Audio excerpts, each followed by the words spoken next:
आज पूरी दुनिया की नजरें एक ही तरफ टिकी हुई हैं।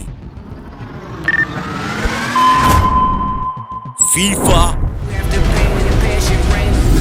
into the hands of genius. World cup 2026।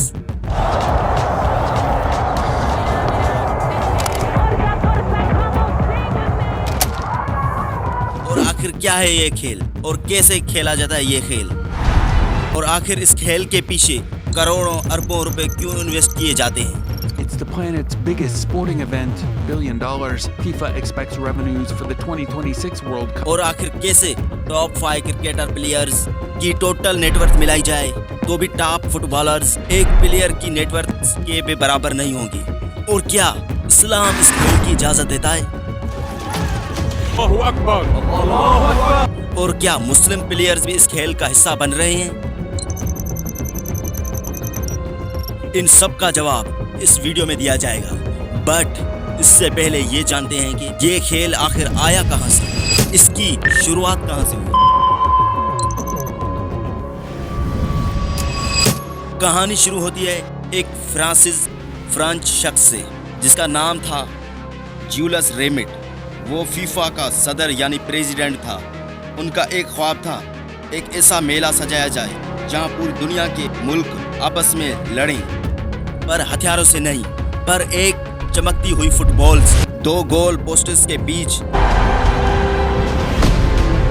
साल था 1930। पहली बार इस बड़े ख्वाब को हकीकत का रूप मिला जब साउथ अमेरिका के एक छोटे से मुल्क यूरुग्वे ने इस वर्ल्ड कप को पहली बार होस्ट किया था। उस दौर में ना हवाई जहाज आम थे, ना कोई आसान रास्ते।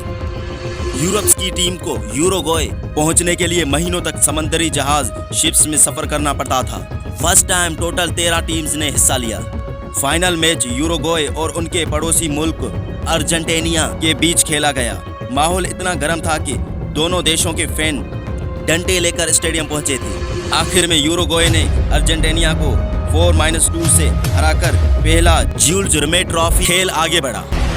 1934 इटली और 1938 फ्रांस के वर्ल्ड कप्स कामयाब रहे, लेकिन फिर कहानी में एक दर्दनाक मोड़ आया। वर्ल्ड वॉर 2 शुरू हो गई।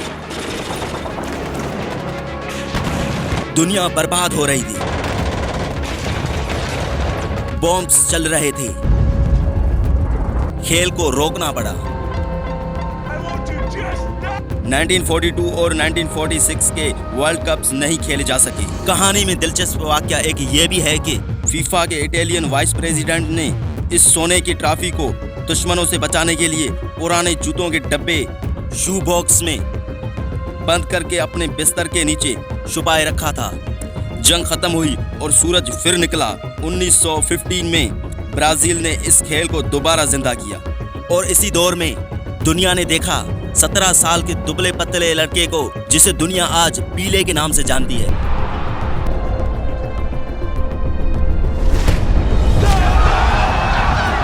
पीले ने 1958 में ब्राजील को पहली बार चैंपियन बनाया और फुटबॉल को एक ऐसा जादू दे दिया जिसे लोग द ब्यूटीफुल गेम कहने लगे।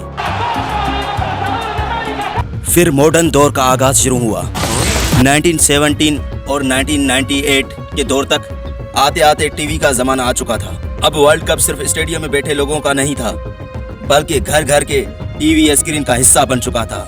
ब्लैक एंड व्हाइट से कलर टीवी का सफर शुरू हो चुका था। फिर 1986 का वो 80वीं साल, इस दौर की सबसे बड़ी कहानी लिखी गई। अर्जेंटीना के एक छोटे कद के जादूगर डिएगो मैराडोना, इंग्लैंड और अर्जेंटीना के बीच दुश्मनी चल रही थी फॉकलैंड वर्क की वजह से। मैराडोना ने इस मैच में 2 ऐसे गोल किए जो सदियों तक याद किए जाएंगे। मैराडोना ने चालाकी से अपने हाथ से गोल कर दिया जिसे रेफरी देख नहीं पाए। उन्होंने बाद में कहा वो मेरा हाथ नहीं, माज़ल्लाह उसने कहा हैंड ऑफ गॉड, वो उसका हाथ था। Goal of the century. अगले ही कुछ मिनट्स में मैराडोना ने अकेले इंग्लैंड के 5 से 6 प्लेयर्स को धूल चटाते हुए ऐसे गोल किए जिसे देखकर दुश्मन भी तालियां बजाने पर मजबूर हो गए। कप जीता। ज़िनेडिन ज़िडान नाम का एक नया स्टार उभरा। अब 21वीं सेंचुरी शुरू हो चुकी थी। फुटबॉल अब सिर्फ एक खेल नहीं बल्कि दुनिया का सबसे बड़ा बिजनेस बन चुका था। 2002 में पहली बार वर्ल्ड कप एशिया, जापान और साउथ कोरिया में आया। 2010 में ये ब्लैक कंटिनेंट साउथ अफ्रीका पहुंचा, जहां शकीरा का वाका वाका गाना मशहूर हुआ और पूरी दुनिया उसकी धुन पर झूम उठी। उसी दौर में ऐसे खिलाड़ी पैदा हुए जिन्होंने फुटबॉल के सारे रिकॉर्ड तोड़ दिए। पुर्तगाल के क्रिस्टियानो रोनाल्डो और अर्जेंटीना से लायनल मेसी। इन्होंने हर क्लब की ट्रॉफी जीती, हर साल सैकड़ों गोल्स किए, पर दोनों के सर पे एक ही धुन थी, अपने मुल्क के लिए वर्ल्ड कप जीतना। 2014 में जर्मनी ने ब्राजील को उन्हीं के घर में 7-1 से हराकर रुला दिया और ट्रॉफी उठाई। 2018 में फ्रांस ने एक बार फिर बाजी मारी, जबकि 19 साल का बिजली जैसा तेज लड़का काइलन म्बाप्पे दुनिया के सामने आया। कतर का जश्न और मेसी का ख्वाब 2022।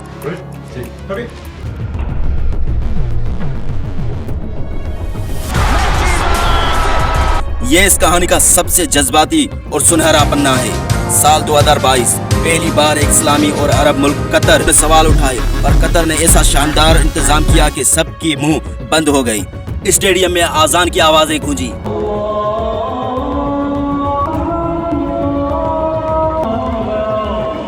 और एक बिल्कुल नया माहौल देखने को मिला। मोरक्को का मेरिकल करिश्मा। इस वर्ल्ड कप में मोरक्को एक मुस्लिम मुल्क ने बेल्जियम, स्पेन और पुर्तगाल जैसी ऊंची टीम्स को हराकर सेमीफाइनल में जगह बनाई। ये इतिहास में पहली बार हुआ था कि कोई अफ्रीकन अरब मुल्क यहां तक पहुंचा। द अल्टीमेट फाइनल मैच था Argentina Messi versus France. Mbappe इस मैच को इतिहास का सबसे बेहतरीन मैच कहा जाता है। कभी अर्जेंटीना आगे, कभी म्बाप्पे हैट्रिक करके पहुंची। कहानी का अंजाम आखिरकार 35 साल की उम्र में लायनल मेसी ने वर्ल्ड कप ट्रॉफी को चूम लिया। उनका और उनके फैंस का बरसों पुराना ख्वाब पूरा हुआ। वो था कि ये वर्ल्ड कप अरब और इस्लामी ज़ात के साथ तारीख में अमर हो गया। आज का दौर 2026 और इससे आगे। कहानी रुकी नहीं, सफर जारी है। अब साल 2026 चल रहा है। खेल अब और बड़ा हो चुका है। इस बार यूएसए, यूनाइटेड स्टेट्स, कनाडा और मेक्सिको मिलकर अब तक का सबसे बड़ा फीफा वर्ल्ड कप होस्ट कर रहे हैं। टीम्स की तादाद 32 से बढ़कर 48 कर दी गई है, ताकि दुनिया के उन मुल्कों को भी मौका मिले जो पीछे छूटे जाते थे। रोनाल्डो और मेसी का दौर अब ढल रहा है और अब तख्त पर बैठने के लिए काइलन और एर्लिंग हाइलैंड जैसे नए परिंदे अपने पर फड़फड़ा रहे हैं। 1930 में एक जूतों के डब्बे से शुरू होने वाली ये कहानी आज अरबों डॉलर्स की इंडस्ट्री बन चुकी है।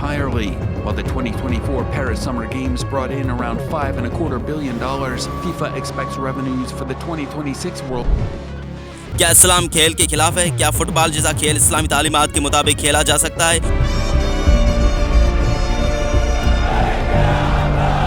और इस्लाम हमें खेल के बारे में क्या सिखाता है?